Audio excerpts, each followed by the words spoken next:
Bremen pictures வழங்கும் அனலரசு தயாரிப்பில் சாம் CS இசையில் சூர்யா சேதுபதி நடிக்கும் ஃபீனிக்ஸ் ஜூலை 4 முதல். கடலூர் மாவட்டம் செம்மங்குப்பத்தில் பள்ளி வேன் மீது ரயில் மோதிய கோர விபத்தில் 2 பேர் உயிரிழந்திருக்கக்கூடிய நிலையில் காயமடைந்தவர்கள் கடலூர் அரசு மருத்துவமனையில் சிகிச்சைக்காக அனுமதிக்கப்பட்டிருக்கிறார்கள். பிள்ளைகளை இழந்த பெற்றோர் நெஞ்சிலும் தலையிலும் அடித்துக் கொண்டு அழக்கூடிய வலிமிகுந்த காட்சிகளை நாம் ஒருபுறம் துறையில் பார்த்து கொண்டிருக்கிறோம். அங்கு இருக்கக்கூடிய மக்களின் வழிகள் நாம் உணர்ந்து கொள்ள முடிகிறது. இந்த நிலையில் செய்தியாளர் பாரிவள்ளல் கடத்திலிருந்து இணைந்திருக்கிறார். அவரிடம் பேசலாம். பாரிவள்ளல், ஒரு கோர விபத்து அரங்கேறி இருக்கக்கூடிய காட்சிகளை நம்ம பார்த்துட்டு இருக்கிறோம். பிள்ளைகளை இழந்த பெற்றோர் தலையிலும் நெஞ்சிலும் அடித்து அழக்கூடிய வலிமிகுந்த காட்சிகளை நாம திரையில பார்த்துக்கிட்டு இருக்கோம். இந்த அலட்சிய போக்குக்கு கேட் கீப்பருடைய அலட்சியமே காரணம் அப்படிங்கிற ஒரு சில விஷயங்கள் முன்வைக்கப்படக்கூடிய நிலையில கேட் கீப்பர் இப்போ எங்க இருக்கிறார், அவரிடம் எது போன்ற விசாரணை தற்போது நடைபெற்றுக் கொண்டிருக்கு? ஷியாம், கடலூர் மாவட்டம் செம்மங்குப்பம் என்ற பகுதியில் இந்த கோர விபத்தானது ஏற்பட்டிருக்கு. அதாவது விழுப்புரத்திலிருந்து மயிலாடுதுறை சென்ற பேசஞ்சர் ட்ரெயினானது இந்த விபத்துக்களை ஏற்பட்டிருக்கு. இந்த விபத்துக்கான அந்த பள்ளி வாகனத்தில் பார்த்தீங்கன்னா 4 பள்ளி மாணவர்களும் வேன் ஓட்டுநரும் அந்த வாகனத்தில் வந்திருக்காங்க.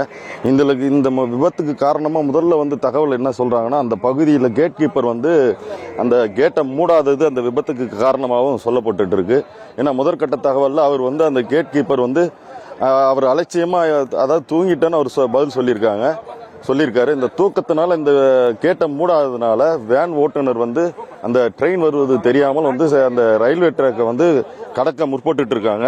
அப்பொழுது இந்த விபத்து ஏற்பட்டிருக்கு. இந்த விபத்தில் ஷியாம், சம்பவ இடத்திலே ஒரு மாணவி மட்டும் அந்த பகுதியில் உயிரிழந்ததாகவும், மேலும் படுகாயமடைந்த மாணவிகளை அருகாமையில் இருந்த பொதுமக்களும் மீட்டெடுத்து அவர்கள் அரசு தலைமை மருத்துவமனைக்கு சிகிச்சைக்காக அனுப்பப்பட்டிருந்தாங்க. இந்த சிகிச்சையில் பார்த்தீங்கன்னா ஒரு மாணவர் சிகிச்சை பலனின்றி கடலூர் அரசு மருத்துவமனையில் உயிரிழந்ததாக தெரிவிக்கப்பட்டிருக்கு. இந்த பகுதியில் பொதுமக்களை நம்ம விசாரிக்கும் போது அவங்க என்ன சொல்றாங்கன்னா, கேட் கீப்பர் ஒவ்வொரு ட்ரிப்பும் கேட்டை இயக்கும் போது அவர் இந்த செல்போன் பேசியபடியும் அது அதிகமான அளவில் செல்போன் பேசி இயக்குவாருன்னு சொல்லிட்டு குற்றச்சாட்டாக வச்சிருக்காங்க. இந்நிலையில பார்த்தீங்கன்னா இந்த ட்ரெயின் வரும்பொழுது அந்த பகுதியை பொறுத்த வரைக்கும் அவர் தூங்கிட்டு இருந்ததா பொதுமக்கள் சொல்லிட்டு இருக்காங்க. இந்த தூக்கத்தில் அவர் இருந்ததுனால ட்ரெயின் வருவதை கணிக்காமல் கேட்டை போடாமல் அவர் இருந்ததுனால தான் இந்த விபத்தானது ஏற்பட்டிருக்கு. பொதுமக்களின் குற்றச்சாட்டும் அதான் இருக்கு. தற்சமயம் ரயில்வே துறை சார்பில் அவரை சஸ்பெண்ட் செய்யப்பட்டிருப்பதாக ஒரு தகவல் கிடைச்சிருக்கு. ஷியாம், பாரிவள்ளல், ரயில்வே துறை தரப்பா அவரை சஸ்பெண்ட் செய்யப்பட்டிருக்கிறதா சொல்லப்பட்டிருக்கு. இந்த நிலையில ரயில்வே துறை தரப்புல இருந்து ஏதேனும் விசாரணையானது தொடங்கப்பட்டிருக்கா? ரயில்வே துறை தரப்புல என்னென்ன விஷயங்கள்லாம் சொல்லப்படுது?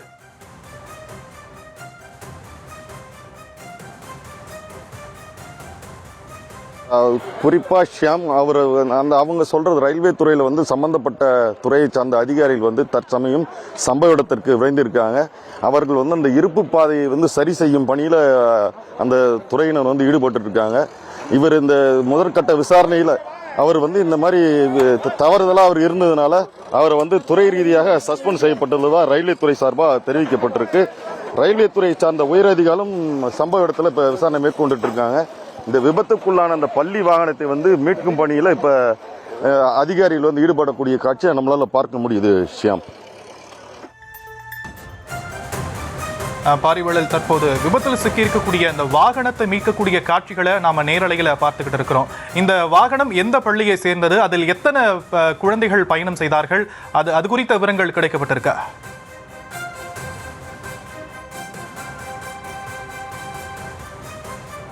இந்த பள்ளி வாகனம் கடலூர்ல கிருஷ்ணசாமி பள்ளியை சேர்ந்ததா பள்ளி வாகனம் இது. இந்த பள்ளி வாகனத்தில் இந்த செம்மங்குப்பம் பகுதியிலிருந்து பள்ளி மாணவிகளை அதிகாலையில் ஏற்றுக்கொண்டு பள்ளிக்கு செல்வது வழக்கம்.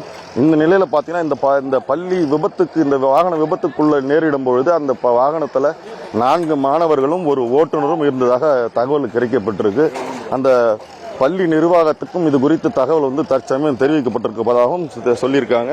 சம்பவ இடத்திற்கு பார்த்தீங்கன்னா மாவட்ட ஆட்சியர், மாவட்ட காவல்துறை கண்காணிப்பாளர் ஆகியோர் சம்பவ இடத்துல நேரடியாக விசாரணையில் ஈடுபட்டு அந்த துறை ரீதியான நடவடிக்கை என்ன எடுக்கணுமோ நாங்கள் அதுக்கான பரிந்துரை செஞ்சுருக்கோம். கேட் கீப்பர் தூங்குவதும் செல்போன் பேசுவதும் வாடிக்கையாக வச்சுக்கிறதுனால அவர் மீது துறை ரீதியாக நடவடிக்கை சொல்லி ரயில்வே துறை அதிகாரிகளுக்கு கேட்டுக்கொண்டுள்ளதாக அவர்கள் தெரிவிச்சிருக்காங்க. ஷியாம், பாரிவளல் விபத்தில் சிக்கியிருக்கக்கூடிய வாகனத்தை பார்க்கும் போதே தெரியுது ரயில் எந்த அளவுக்கு ஒரு வேகத்தில் மோதி இருக்கும் அப்படிங்கிறது. இதுக்கு முழுக்க முழுக்க கேட் கீப்பருடைய அலட்சியம் காரணம் அப்படின்னு சொல்லப்பட்டாலும் கேட் கீப்பர் இந்த சம்பவம் இல்லை, இதுக்கு முன்னாடி பல்வேறு விஷயங்களை அஜாக்கிரதையா கையாளுறாரு அப்படிங்கிற விஷயத்தையுமே அங்க இருக்கக்கூடிய பொதுமக்கள் முன்வைக்கிறாங்க. மாவட்ட ஆட்சியர்கிட்டையும் சரி, மாவட்ட எஸ்பி கிட்டையும் இது போன்ற விஷயங்களை முன்வைக்கக்கூடிய நிலையில அவர் மீது வேறேனும் குற்றச்சாட்டுகள் ரயில்வே துறை தரப்புல பதிவு செய்யப்பட்டிருக்கா, அது குறித்த விவரங்கள் கிடைக்கப்பட்டிருக்கா, பொதுமக்கள் இது குறித்து என்ன சொல்றாங்க?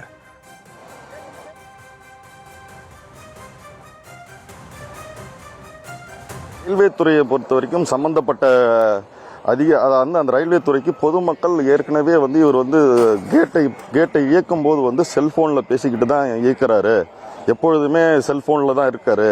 அதை இதுக்கு முன்னாடி ஏற்கனவே ஒரு முறை பொதுமக்கள் ஒருத்தர் சொல்லும் பொழுது இவர் ட்ரெயின் வருவது தெரியாமல் தூங்கி இருக்கும்போது அந்த நபர் அவரை எழுப்பி ட்ரெயின் வருவதை தெரிவித்ததாகவும் அந்த சமயத்தில் அந்த பொதுமக்கள் பார்த்ததுனால அப்போது அந்த சமயத்தில் ஒரு விபத்தானது தவிர்க்கப்பட்டிருக்கு.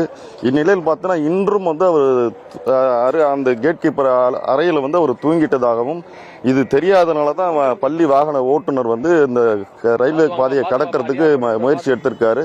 அப்பொழுது அதாவது இது சாதாரண பேசஞ்சர் ரயில், அந்த ட்ரெயினுக்கு இந்த அளவுக்கு கோர விபத்து ஏற்பட்டிருக்கு அப்படின்றத ரயில்வே துறையில் தெரிவிச்சிருக்காங்க. ஷியாம்.